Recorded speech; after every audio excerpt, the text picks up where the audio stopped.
नमस्कार साथियों, स्वागत है आपका बैंकर साथी चैनल में। साथियों, इस वीडियो में डिस्कस करेंगे जेआईबी के पेपर 3 के कुछ इंपॉर्टेंट मल्टीपल चॉइस क्वेश्चंस। ये इसका सेट 7 है। सेट 1 से लेकर 6 तक ऑलरेडी मैं बैंकर साथी चैनल पर अपलोड कर चुका हूँ। सारे वीडियोस आप वहाँ से देख सकते हैं। तो शुरू करते हैं साथियों। पहला क्वेश्चन है, RBI is the lender of last resort, what does it mean. तो हम अक्सर ये सुनते हैं ये कहते हुए कि आरबीआई जो है वो लेंडर ऑफ लास्ट रिजॉर्ट है। तो एक्चुअली इस लाइन का मतलब क्या है, इसके बारे में पूछा है।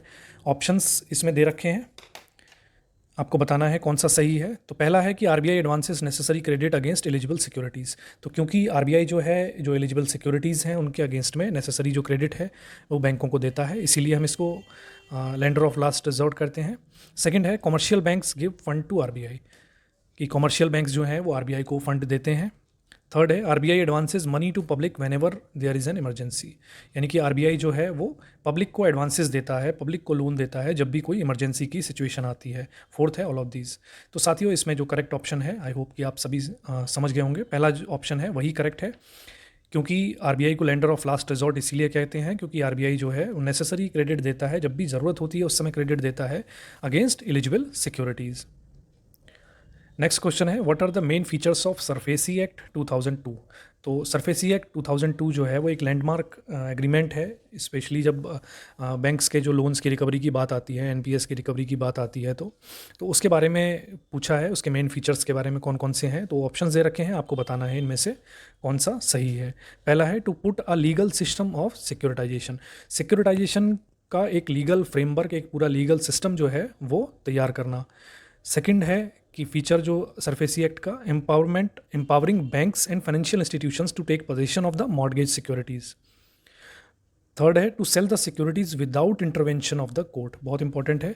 तो ये साथियों तीनों ही जो ऑप्शन है वो सही है, इसका करेक्ट ऑप्शन है ऑल ऑफ दीज। तो ये तीनों ही काम जो है वो सरफेसी एक्ट के आने के बाद हुए। लीगल सिस्टम सिक्योरिटाइजेशन का एक आ गया, और बैंक्स को एम्पावर कर दिया गया, जो फाइनेंशियल इंस्टीट्यूशंस हैं उनको एम्पावर कर दिया गया ताकि वो पोजीशन ले सकें जो भी मॉर्गेज सिक्योरिटी उनके पास हैं।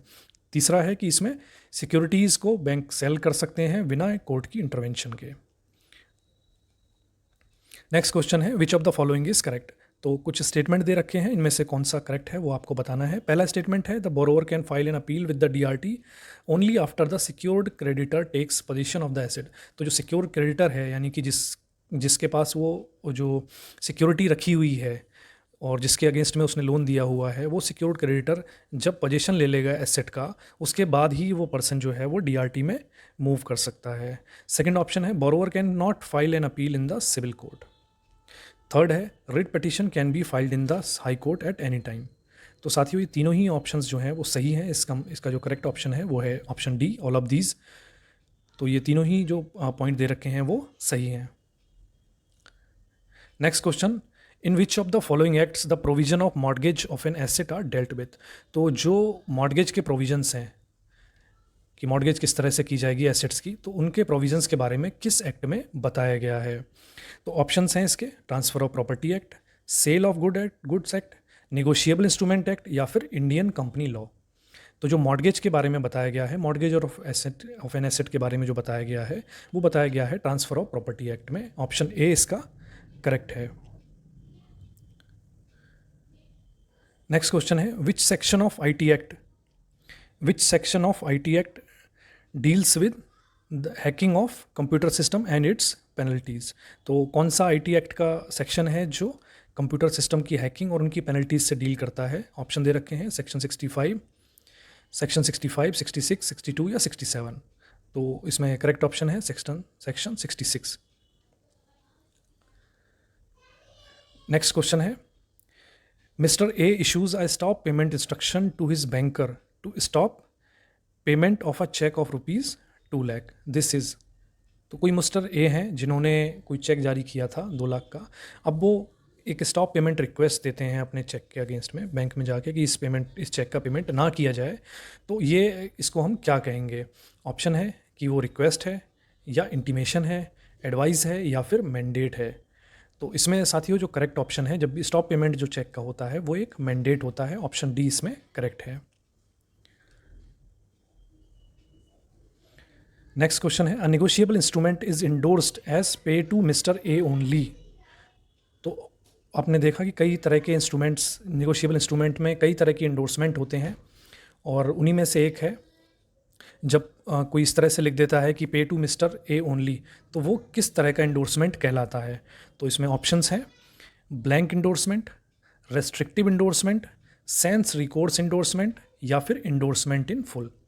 तो जब इस तरह का कुछ लिख दिया जाता है कि pay to mister X Y Z, किसी का नाम लिखकर कि मिस्टर ए ओनली, तो जब ओनली इस तरह से लिख दिया जाएगा तब वहाँ पर जो ये इंडोर्समेंट होगा वो होगा रेस्ट्रिक्टिव इंडोर्समेंट। रेस्ट्रिक्टिव इंडोर्समेंट का मतलब वो चेक जो है वो मिस्टर ए को ही पे किया जाएगा, कोई फर्दर उसको इंडोर्समेंट और उसके पॉसिबल नहीं है।